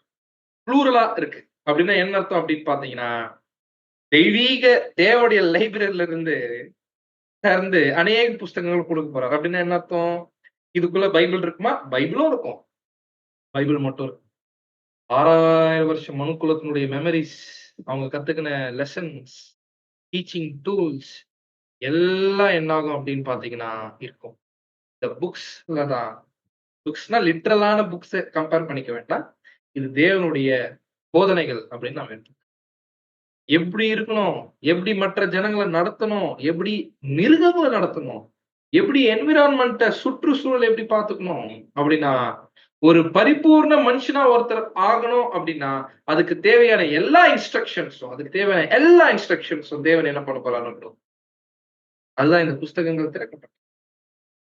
அந்த புஸ்தகங்களுக்குள்ள எதுவும் இருக்க தெரியுமா? வேற என்ன இருக்கும்? முக்கியமான ஒரு விஷயம். இந்த இன்ஸ்ட்ரக்ஷன் ரொம்ப ரொம்ப முக்கியம். அவங்க பரிபூர்ண மனுஷீக ஜீவனை அடைவதற்கு. என்னது அது? அந்த புக்ஸ்குள்ள இருக்கக்கூடிய இன்னொரு முக்கியமான விஷயம். அது என்ன தெரியுங்களா? வெளிப்படுத்தின விசேஷம் 22ஆம் அதிகாரம் 2ஆம் வசனம். வெளிப்படுத்தின விசேஷம் 22ஆம் அதிகாரம் 2ஆம் வசனம். நகரத்து வீதியின் மத்தியிலும் நதியின் இரு கரையிலும் 12 விதமான கனிகளை தரும் ஜீவ விருட்சம் இருந்தது. அது மாதந்தோறும் தன் கனியை கொடுக்கும். அந்த விருட்சத்தின் இலைகள் ஜனங்கள் ஆரோக்கியம் அடைவதற்கு ஏதுவானது. அந்த விருட்சத்தின் இலைகள் அப்படின்னு இருக்கு இல்லையா? இந்த விருட்சத்தின் இலைகள் எதை அடையாளப்படுத்துது அப்படின்னு பாத்தீங்கன்னா, சபையினுடைய வாழ்க்கை. சபையினுடைய வாழ்க்கை. சபை மாம்சத்துல இருக்கும்போது அப்படி இருக்கு. இன்னைக்கு நாம என்ன பண்றோம்? இன்னைக்கு நாம என்ன பண்ணிட்டு இருக்கோம்? அந்த விஷயம் ஜனங்கள் ஆரோக்கியம் அடைவதற்கு ஏதுவானது. அப்படிதான் அந்த புக்குக்குள்ள அதுவும் என்ன பண்ண போகுது? புக்ஸ்குள்ள உங்களுடைய வாழ்க்கை, என்னுடைய வாழ்க்கை என்ன இருக்குன்னு பாத்தீங்கன்னா, அப்படின்னா நம்ம வாழ்க்கை எப்படி இருக்கணும்? எப்படி இருக்குது? ஒட்டுமொத்த உலக ஜனங்களை குணமாக்கக்கூடிய ஒரு வாழ்க்கையா நம்முடைய வாழ்க்கை இருக்கா? நம்ம வாழ்க்கையில இருக்கக்கூடிய ஒவ்வொரு செயல்பாடுகள் இருக்கா? அந்த செயல்பாடுகள் பின்னாடி இருக்கக்கூடிய ஒவ்வொரு நோக்கங்கள் எப்படி இருக்குதா? யோசிச்சு பார்க்கணும். அப்பொழுது அந்த புஸ்தகங்களில் எழுதப்பட்டவைகளின்படியே மரித்தோர் தங்கள் தங்கள் கிரியைகளுக்கு தக்கதாக நியாய தீர்ப்படைந்தார்கள். ரொம்ப ரொம்ப முக்கியமான விஷயம். ஆதாமுடைய சந்ததி, ஈவன் ஆதாமையும் சேர்த்து எல்லாரும் எப்படி நியாய தீர்ப்பு அடைய போகிறார்கள் அப்படின்னு பாத்தீங்கன்னா, அந்த தெய்வீக இன்ஸ்ட்ரக்ஷன்ஸ் இருக்குதுல்ல, அதுக்கு அவங்க விசுவாசம் காமிச்சா போதுமா? அவங்களுடைய நோக்கம் மட்டும் பரிசுத்தம் இருந்தா போதுமா? அல்லது அவங்க கிரியையிலும் பரிசுத்தம் இருக்கணுமா? அப்படின்னு கேட்டோம்னா, நல்லா நம்ம தெளிவா புரிஞ்சுக்கணும். உலக ஜனங்களுடைய உயிர்த்தெழுதலில் அவர்கள் பரிபூர்ண மனுஷீக நிலைமையை அடையணும்னா, அவர்கள் கிரியைகளை காண்பிக்க வேண்டும். அதுதான் நம்ம இங்க பார்க்கிறோம். கிரியைகளுக்கு தக்கதாக நியாய தீர்ப்பு அடைந்தார். அப்படின்னா, மத்தியஸ்தர் ஆளுகையினுடைய பர்ப்பஸே நோக்கமே என்னன்னா, அவங்க சரியான கிரியைகளை செய்கிறார்களா இல்லையான்றத வச்சுதான் அவங்களுக்கு நியாய தீர்ப்பே என்ன ஆகுதுன்னு பாத்தீங்கன்னா இருக்கு. அதுல யார் ஜெயிக்கிறாங்களோ அவங்கதான் ஷீப். எங்க போயிடுறாங்க? அவங்க தான் ஷீப். எங்க போயிடுறாங்க அப்படின்னு பாத்தீங்கன்னா, ஜீவ புஸ்தகத்துல அவங்க பேர் என்ன பண்ணப்படுது அப்படின்னு பாத்தீங்கன்னா, எழுதப்படும். ஜீவ புஸ்தகத்தில் அவர்கள் பேர் என்ன பண்ணப்படுதுன்னா எழுதப்படும். சோ இந்த இடத்துல இந்த ஜீவ புஸ்தகம் அப்படின்றது ஒரு தனி ஸ்டடி தான். இந்த ஜீவ புஸ்தகம் அப்படின்றது தனி ஸ்டடி. இந்த ஜீவ புஸ்தகத்துல பேர் எழுதப்பட்டாலே ஒருத்தருக்கு ஜீவன் உண்டா அப்படின்னு கேள்வி கேட்டா என்ன பதில் சொல்லுங்க? ஜீவ புஸ்தகத்துக்குள்ள ஒருத்தர் பேர் எழுதப்பட்டா அவர்களுக்கு ஜீவன் உண்டா அப்படின்னு கேள்வி கேட்டா என்ன பதில் சொல்லுங்க?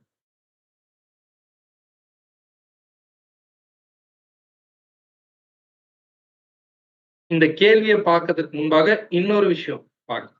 என்ன அப்படின்னு பாத்தீங்கன்னா, இந்த ஜீவ புஸ்தகத்துக்குள்ள ஒரே சாப்டர் இருக்கான்னு பாத்தீங்கன்னா, இல்ல நிறைய சாப்டர்ஸ் இருக்குது.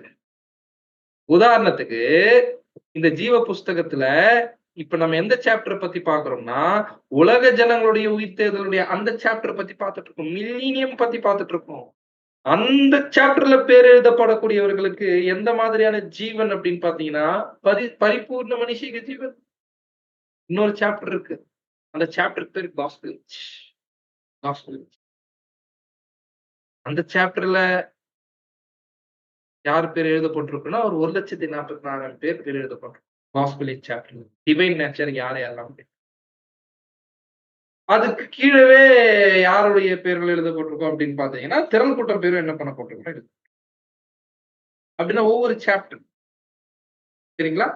பட் இப்ப கேள்வி என்ன அப்படின்னு பாத்தீங்கன்னா, அது சுவிசேஷம் இருந்தாலும் சரி, அயர்மடாசாசிலும் சரி, ஜீவ புஸ்தகத்துல பேர் எழுதப்பட்ட உடனே பேர் எழுதப்பட்டு இருந்தாலே ஜீவன் உண்டா அப்படின்னு கேட்டா என்ன பதில் சொல்லலாம்?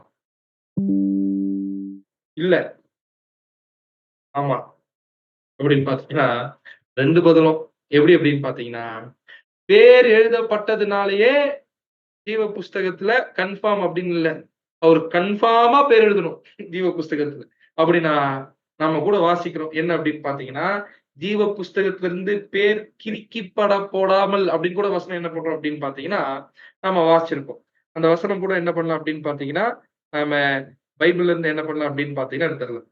சர்தே கால சபையை குறிச்சு நம்ம பார்க்கும்பொழுது, வெளிப்படுத்தும் விசேஷம் 3ஆம் அதிகாரத்துல நம்ம என்ன பண்ணுவோம் அப்படின்னு பார்த்து எடுப்போம். இந்த வசனம் கூட நம்ம என்ன பண்ணலாம் அப்படின்னு பார்த்தீங்கன்னா, நம்ம எடுக்கலாம். வெளிப்படுத்தின விசேஷம் அதிகாரம் 5ஆம் வசனம். 3ஆம் அதிகாரம் 5ஆம் வசனம் வாசிங்க. செயற்கொள்ளுகிறவன் எவனோ அவனுக்கு வெண் வஸ்திரம் தரிப்பிக்கப்படும். ஜீவ புஸ்தகத்திலிருந்து அவனுடைய நாமத்தை நான் கிறுக்கி போடாமல் என் பிதா முன்பாகவும் அவருடைய தூதர் முன்பாகவும் அவன் நாமத்தை அறிக்கையிடுவேன். ஜீவ புஸ்தகத்திலிருந்து அவருடைய நாமத்தை நான் கிறுக்கி போடாமல் அப்படின்னு என்ன அர்த்தம்? ஏற்கனவே இருக்குது. டெம்பரவரியா இருக்குது. அது என்ன ஆகணுங்க? பெர்மனன்ட் ஆகணும்.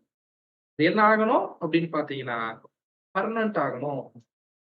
அப்படி பர்மனன்ட் ஆனாதான் ஒருத்தருக்கு ஜீவன் பகும்.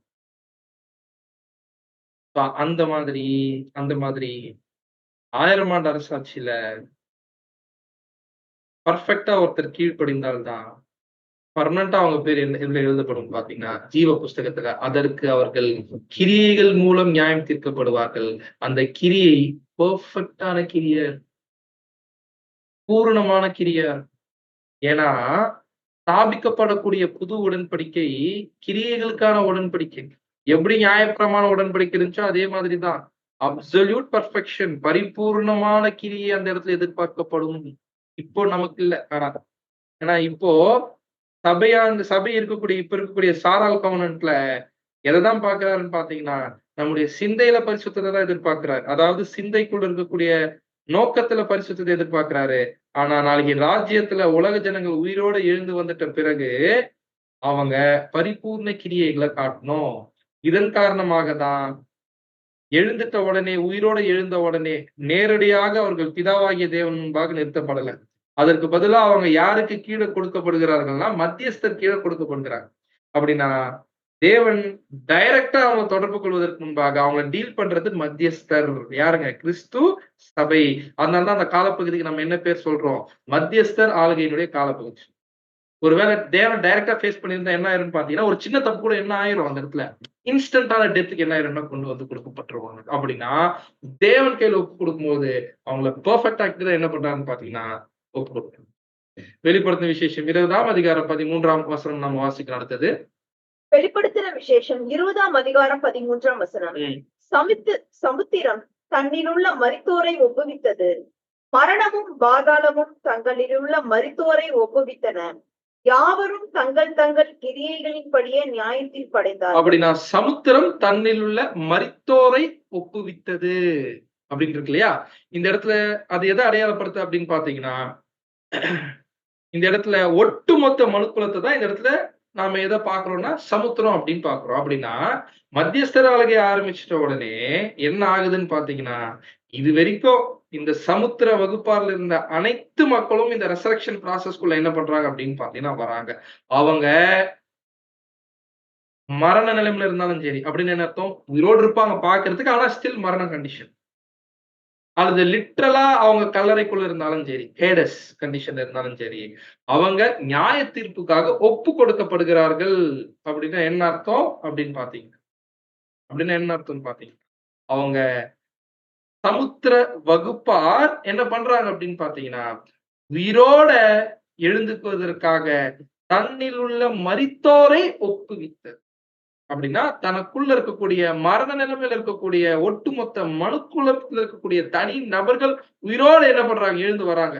சில பேர் எப்படி இதை தப்பா புரிஞ்சுக்கிட்டாங்க அப்படின்னு பாத்தீங்கன்னா, இந்த வசனத்தை லிட்டரலா எடுத்துக்கிட்டு சமுத்திரம் தண்ணில் உள்ள மரித்தோரை ஒப்புவித்தது அப்படின்னு சொன்னத கடல்ல இருந்து அப்படியே என்ன பண்ணிடுவாங்க? கடல்ல செத்து போனவங்க எல்லாம் உயிரோட வந்துருவாங்க. பொதுவாவே சமுத்திரத்தை நம்ம எதற்கு கம்பேர் பண்ணுவோம்னு பாத்தீங்கன்னா, ஸ்திரத்தன்மையற்ற ஒட்டுமொத்த மண்குலத்துக்கு நம்ம கம்பேர் பண்ணுவோம். ஆனா இந்த இடத்துல நம்ம பாக்குறோம், 11ஆம் வசனத்திலே பார்த்துட்டோம். பழைய பூமி ஒழிஞ்சு போயிடுச்சு. அப்படின்னா ஸ்திரத்தன்மையற்ற ஒரு அமைப்பு அந்த இடத்துல இல்ல. புதிய ராஜ்யம் அந்த இடத்துல என்ன ஆயிடுச்சுன்னு பாத்தீங்கன்னா ஸ்தாபிக்கப்பட்டதுனால, இப்ப மனுக்குலத்தினுடைய நிலைமை எப்படி இருக்குன்றத ஏசாயா 60ஆம் அதிகாரம் 5ஆம் வசனத்துல நம்ம வாசிக்கலாம். அப்பொழுது நீ அதை கண்டு ஓடி வருவாய். உன் இருதயம் அதிசயப்பட்டு பூரிக்கும். எதை கண்டு? ராஜ்யத்தை கண்டு உன் இருதயம் அதிசயப்பட்டு பூரிக்கும். கடற்கரையின் திரளான கூட்டம் உன் வசமாக திரும்பும். ஜாதிகளின் பலத்த சேனை உன்னிடத்திற்கு வரும். அப்படின்னா இந்த இடத்துல ஒட்டுமொத்த மனுக்குலமும் சமுத்திர வகுப்பாரும் யார பார்க்க வருவாங்கன்னா, ஆண்டவராகிய இயேசு கிறிஸ்துவையும் அவருடைய ராஜ்யத்தினுடைய ரிசல்ட். அததான் சமுத்திரம் தன்னிலுள்ள மரித்தோரை ஒப்புவித்தது. சமுத்திரம் என்கிற அடையாளப்படுத்தக்கூடிய ஒட்டுமொத்த உலக ஜனங்கள் வகுப்பார்க்குள்ள இருக்கக்கூடிய மரித்த நிலைமையில இருக்கக்கூடிய எல்லாரும் உயிரோட திருப்பி என்ன பண்ண போறாங்கன்னா எழுந்து வரும். ஆனா அவர்கள் உயிரோட எழுந்து வந்துட்டதுனாலயே அவங்க உயிர் தெழுதலை அடைஞ்சிட்டாங்கன்றது இல்ல. உயிர் தெழுதலை அவங்க எப்ப அடைவாங்கன்னா, எல்லா சோதனையிலும் லிட்டில் சீசன் சோதனை எல்லாம் சக்சஸ்ஃபுல்லா கடந்துட்ட பிறகுதான் அவங்க உயிர் தெழுந்துட்ட நிலைமை அடைஞ்சிட்டாங்க அப்படின்னு அர்த்தம். ஜஸ்ட் அவங்க என்ன பண்ணிட்டாங்க? திரும்பி ஒரு உயிர்ப்பித்தல் தான் என்ன ஆகுதுன்னு பாத்தீங்கன்னா நடக்குது. மரணமும் பாதாளமும் தன்னில் உள்ள மரித்தோரை ஒப்புவித்தது. அது என்ன? மரணமும் பாதாளமும் தங்களில் உள்ள மரித்தோரை ஒப்புவித்தன அப்படின்னா என்ன அர்த்தம்னா, இந்த இடத்துல மத்தியஸ்தர் ஆளுகைக்குள்ள என்ட்ராகக்கூடிய இந்த கடல் வகுப்பா இருக்காங்களா, ஒட்டுமொத்த மனுக்குலம் மத்தியஸ்தர் ஆளுகைக்குள்ள என்டர் ஆகும்போது, ஒட்டுமொத்த மனுக்குலத்துக்குள்ள இருக்கக்கூடிய ஜனங்கள 2 வகையா பிரிக்கலாம். எப்படி? மத்தியஸ்தர் ஆளுகை ஆரம்பிக்கும் பொழுது, உயிரோடவே என்ன பண்ணுவாங்க? அநேக ஜனங்கள் மகா உபத்திரவம் முடிஞ்சிட்ட உடனே, அநேக கோடிக்கணக்கான ஜனங்கள், உதாரணத்துக்கு 400, 500 கோடி ஜனம் எங்க தான் இருப்பாங்க? மகா உபத்திரவம் முடிஞ்ச உடனே. இங்க தானே இருப்பாங்க. அவங்க அப்படியே தானே மத்தியஸ்தர் ஆளுகைக்குள்ள நுழைய போறாங்க. கரெக்ட்டா?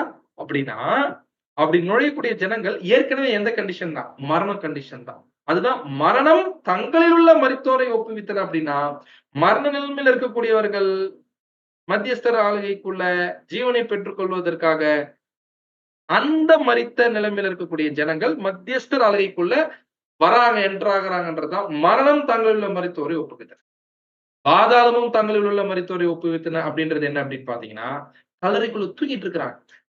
அவங்களும் மத்தியஸ்தர் ஆலயத்துல உயிரோடு எழும்பி என்ன பண்ண போறாங்கன்னு பாத்தீங்கன்னா வரப்போறாங்க. அப்படின்னா இதுல இருந்து என்ன தெரியுது? சமுத்திரம் தன்னில் உள்ள மரித்தோரை ஒப்புவிக்கும். 2 குரூப். ஒட்டுமொத்த மனுக்குலம். அவங்க லிட்டரலா மரிச்சிருந்தாலும், அல்லது மரித்த நிலைமையில இருந்தாலும், அவங்க வெள்ளை சிங்காசனத்துக்கு முன்பாக என்ன பண்ண போறாங்கன்னு பாத்தீங்கன்னா, வந்து நின்னு அதனுடைய நியாய தீர்ப்பு விஷயத்துக்குள்ள தங்கள உட்படுத்திக் கொள்ள போகிறாங்க. நியாய தீர்ப்பு எப்படின்னு பாத்தீங்கன்னா, கிரியைகள் பிரகாரம். அதுதான் நம்ம யோவான் 5:29 வாசிக்கிறோம். அப்பொழுது நன்மை செய்தவர்கள் ஜீவனை அடையும்படி எழுந்துக்கிறார்களாம். சர்ச் கிளாஸ்னுடைய ரெசரெக்ட் ஆகும்போதே ஜீவனுக்குள்ள போயிருவாங்க. ஆனா தீமை செய்தவர்கள் ஆக்கினை அடையும்படி எழுந்துக்கிறவராகவும் புறப்படுவார்கள். இந்த ஆக்கினை அப்படின்னா resurrection by judgement, resurrection by condemnation அப்படின்னா என்ன அர்த்தம் அப்படின்னு பாத்தீங்கன்னா, இவங்க இந்த மத்தியஸ்தர் ஆளுகைக்குள்ள புது உடன்படிக்கைக்குள்ள கீழ்ப்படுகிற ப்ராசஸ்க்குள்ள போய் கீழ்ப்படிஞ்சாங்கன்னா பர்ஃபெக்ஷனுக்குள்ள கொஞ்சம் கொஞ்சமா போகலாம். இல்லன்னா கீழ்ப்படியாமலே அதுக்கு போயிட்டாங்கன்னா செகண்ட் டெத் தான். புதைச்சிடுங்க. சோ அப்படின்னா தெளிவா நாம வசனங்கள் 12 மற்றும் 13 நமக்கு என்ன சொல்லுது அப்படின்னு பாத்தீங்கன்னா, மத்தியஸ்தர் ஆளுகையில ஒட்டுமொத்த உலக ஜனங்கள் இருக்கக்கூடிய ஒவ்வொரு தனி நபர்களும் எப்படி பூரணத்தை அடைய போறாங்க அப்படின்னு சொல்லுது.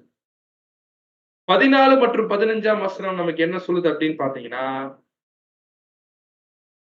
மத்தியஸ்தர் ஆளுகை முடிவதற்கு முன்பாக எல்லாத்தையும் தேவன் கிட்ட பெர்ஃபெக்ட்டா அவர் ஒப்பு கொடுப்பதற்கு முன்பாக யார் யாரெல்லாம் அன்வர்த்தியா இருக்கிறாங்களோ, யார் யாரெல்லாம் அபூர்ணமா இருக்கிறாங்களோ, அவங்கள எல்லாரையும் எப்படி அழிக்க போறாரு அப்படின்னு என்ன பண்ணப்படுது அப்படின்னு பாத்தீங்கன்னா, என்ன பண்ணுதுன்னு பாத்தீங்க எப்படி அவங்க அழிக்கப்பட போறாங்க. யார் யாரெல்லாம் கீழ்ப்படியாம போறாங்க.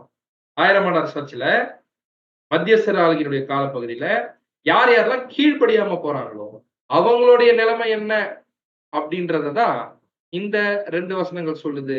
14 மற்றும் 15ஆம் வசனம். அப்பொழுது மரணமும், பாதாளமும் அக்னி கடலிலே தள்ளப்பட்டன. இது 2ஆம் மரணம். எது 2ஆம் மரணம்?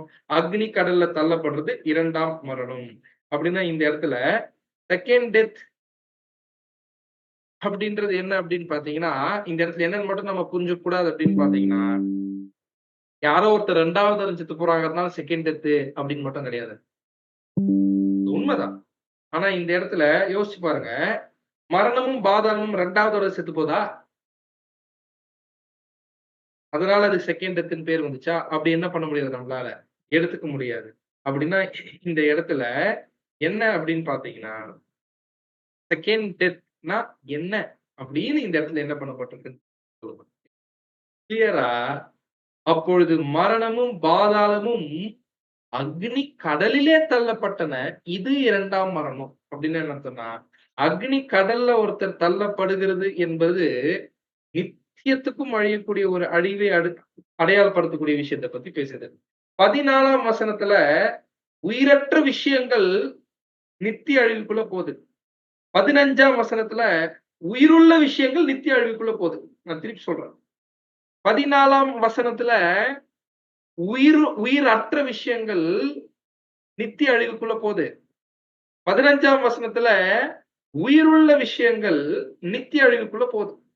அப்படின்னா 14ஆம் வசனத்துல உயிரற்ற விஷயங்கள் நித்திய அழிவுக்குள்ள போகுதுன்றது கரெக்ட். எந்த உயிரற்ற விஷயங்கள்னா மரணமும் பாதாளமும் அக்னி கடலிலே தள்ளப்பட்டது அப்படின்னு என்ன? மரணமும் பாதாளமும் அக்னி கடலிலே தள்ளப்பட்ட ஆச்சரியமான வசனம். மரணத்தையும் பாதாளத்தையும் கொண்டு போய் எங்க போட்டுறாரா? அக்னி கடல்ல போடுறாரா? அப்படின்னா மரணமும் பாதாளமும் எதை அடையாளப்படுத்துதுன்னா ஃபர்ஸ்ட் டெத் அடையாளப்படுத்துது. சரிங்களா? அப்படின்னா மனுக்குலத்தின் மீது முதல் முதல் ஒரு சாபம் வந்துச்சுல, பாவத்தின் சம்பளம் மரணம். first death. அப்படின்னா ஏன் அந்த ஃபர்ஸ்ட் டெத் அப்படின்னு சொல்றோம் அப்படின்னு பாத்தீங்கன்னா, தேவனுடைய கிரியேஷன் ஹிஸ்டரியிலேயே ஃபர்ஸ்ட் டெத் அதுதான். தேவனுடைய சிருஷ்டிப்பின் வரலாற்றிலேயே முதல் மரணம் என்ன ஆகுது அப்படின்னு பாத்தீங்கன்னா, so இந்த இடத்துல பாதாளம் அதுதான் அந்த மரணம். மரணமானவர்கள் போய் இருக்கக்கூடிய இடத்துடைய நிலைமை பாதாளம். ஆதாமுடைய மரண நிலைமை. அப்படின்னா மரணமும் பாதாளத்தையும் கந்தகம் எரிகிற அக்னி கடல்ல போடுறாருன்னு என்ன அர்த்தம்?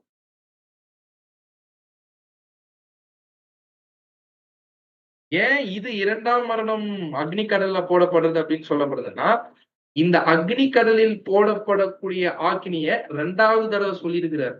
அதனால செகண்ட் டெத் என்ன பண்ணியிருக்காருன்னு பாத்தீங்கன்னா தெரிஞ்சுக்காரு. ஏற்கனவே ஒரு டெத்து எதேன் தோட்டத்துல பத்தி பேசிட்டாரு. அது ஆதாம் மூலம் வந்த மரணம். இந்த அக்னி கடல்ல போடக்கூடிய இந்த மரணத்தை பத்தி 2வது தடவை பேசியிருக்கிறாரு. அதனால இது செகண்ட் டெத் சென்டென்ஸ். இது 2வதாக டைம் லைன் பிரகாரம் கொடுக்கப்பட்டதுனால இது செகண்ட் டெத் சென்டென்ஸ் அப்படின்னு கொடுக்குறேன். அப்படின்னா செகண்ட் டைம் ஒரு டெத் சென்டென்ஸ் தேவன் என்ன பண்ணியிருக்காருன்னா சொல்லியிருக்காரு அவருடைய திட்டத்துல. அது அக்னி கடல்ல போடும். நித்திய அழிவுக்குள்ள போகும். அப்படின்னா இந்த இடத்துல கிளியரா அக்னி கடலுக்குள்ள மரணத்தையும் பாதாளத்தையும் போடுறது எது அடையாளப்படுத்தும்? அக்னி கடல் என்னன்னு பார்த்துட்டோம். Second death. இந்த ஏன் செகண்ட் வருது அப்படின்னு பாத்தீங்கன்னா 2வது தடவை இந்த ஆக்கினியை பத்தி பேசியிருக்கிறாரு. 2வதா இந்த ஆக்கினியை என்ன பண்றாருன்னு பாத்தீங்கன்னா அவருடைய பிளான்ல இன்ட்ரோடியூஸ் பண்றாரு. அப்படின்னா அதான் செகண்ட் டெத். அப்படின்னா மரணத்தையும் பாதாளத்தையும் அக்னி கடலில் போடுறதுன்னா என்ன? எதை அடையாளப்படுத்தும்? எதை கொண்டு போய் அக்னி கடல்ல போடும்?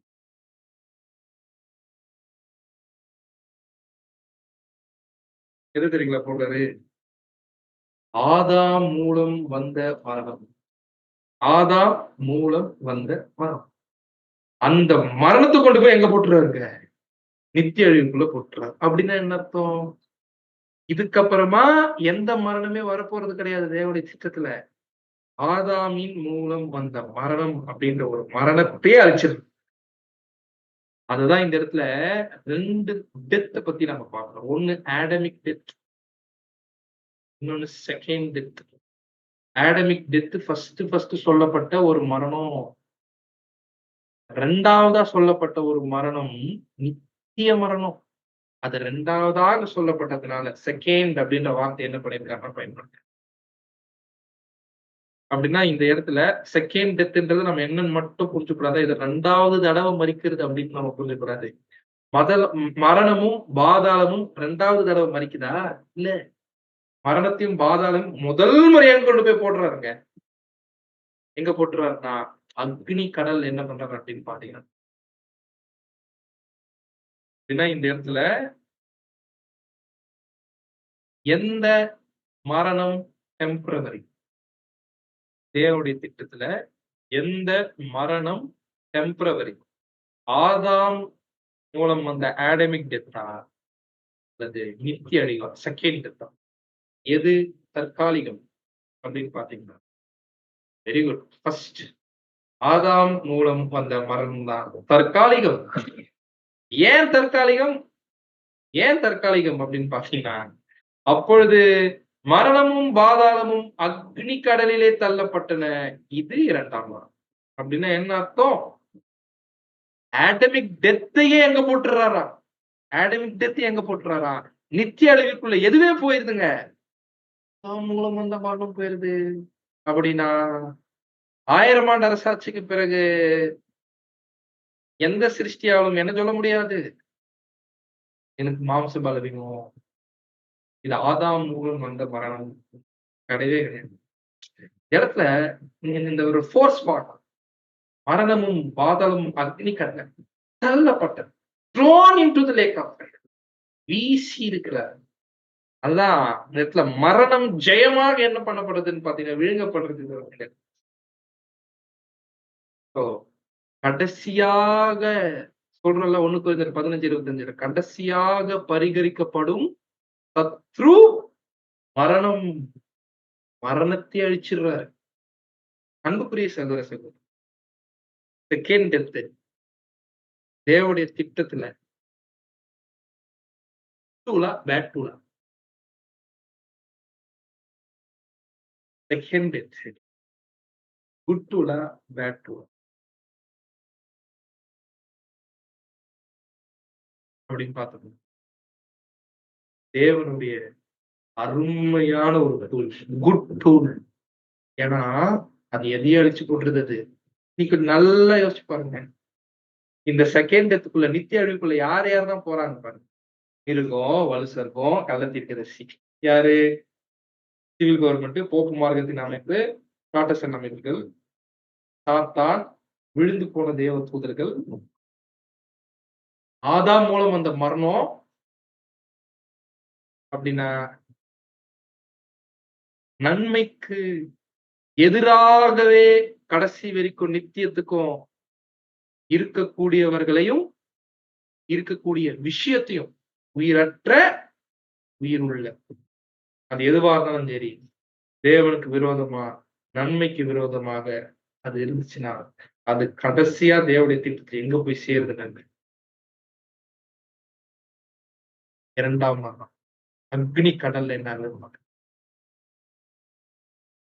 அப்படின்னா இந்த இடத்துல ஒரு பிரதர் கூட ஒரு டிஸ்கஷன் அருமையா ஒரு பாயிண்ட் சொன்னது என்ன அப்படின்னு பாத்தீங்கன்னா, நாம கூட அந்த ஹார்ப் அந்த சுரங்களை பத்தி நம்ம பார்க்கும் பொழுது அதுல இருக்கக்கூடிய அந்த ஒயர் இருக்குல்ல, 10 ஒயர்ஸை நம்ம எது கூட கம்பேர் பண்ணுவோம்னா 10 டாக்டரின்ஸ் கூட நம்ம கம்பேர் பண்ணுவோம். அதுல கடைசி 10வது சுரமண்டலத்தில் இருக்கக்கூடிய அந்த 10வது நரம்பு எது அப்படின்னு பாத்தீங்கன்னா செகண்ட் அப்படின்னு பிரதர் சொல்லுவாங்க. ஒரு 10 முக்கியமான டாக்டரின் சொல்லுவாங்க. அந்த 10வது செகண்ட் அப்படின்னா தேவனுடைய திட்டத்துல அந்த டியூன்ல எது இருந்தாதான் முழுமை அடையுது அப்படின்னு பாத்தீங்கன்னா செகண்ட் டெத் அப்படின்ற இந்த ஒரு டாக்டரினும் அந்த ஒரு டியூனும் சேர்ந்து வாசிக்கப்படும் பொழுதுதான் அது ஒரு அருமையான ஒரு விஷயம் என்னப்படுதுன்னா கொடுக்குது. அருமையான பாயிண்டா இருந்துச்சு அந்த டிஸ்கஷன்ல பிரதர் சொன்னது.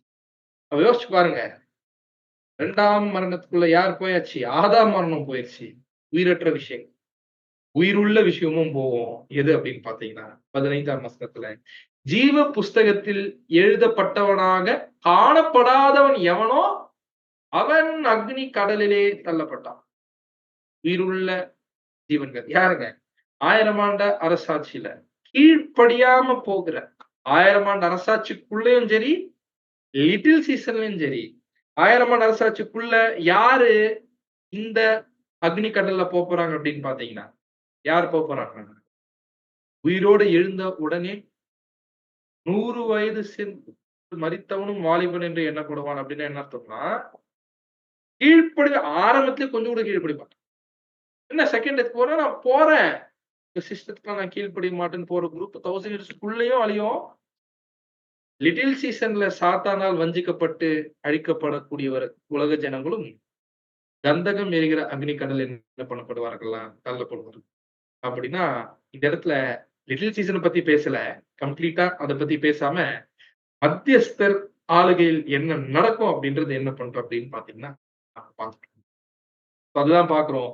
1 கொரிந்தியர் 15ஆம் அதிகாரம் 24ஆம் வசனம். Very good sister. கோட் வகுப்பார்த்தம் 24ஆம் வசனம்.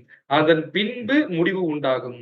அப்பொழுது சகல துரைத்தனத்தையும் சகல அதிகாரத்தையும் வல்லமையும் பரிகரித்து மத்தியஸ்தராலையில் என்ன பண்ணிருப்பார் இயேசு கிறிஸ்து?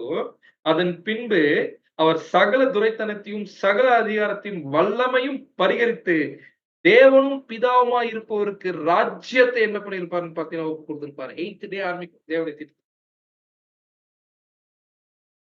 அப்படின்னா அன்புக்குரிய சகோதர சகோதரிகளே, இதோட 20ஆம் அதிகாரம் முடிச்சு இதுல 11ஆம் வசனம் 1874ல இருந்து மீடியேட்டர் ரெயின் ஆரம்பிக்கிற வரைக்கும் மத்தியஸ்தர் ஆளுகை ஆரம்பிக்கிற வரைக்கும் இருக்கக்கூடிய ஒரு காலம்.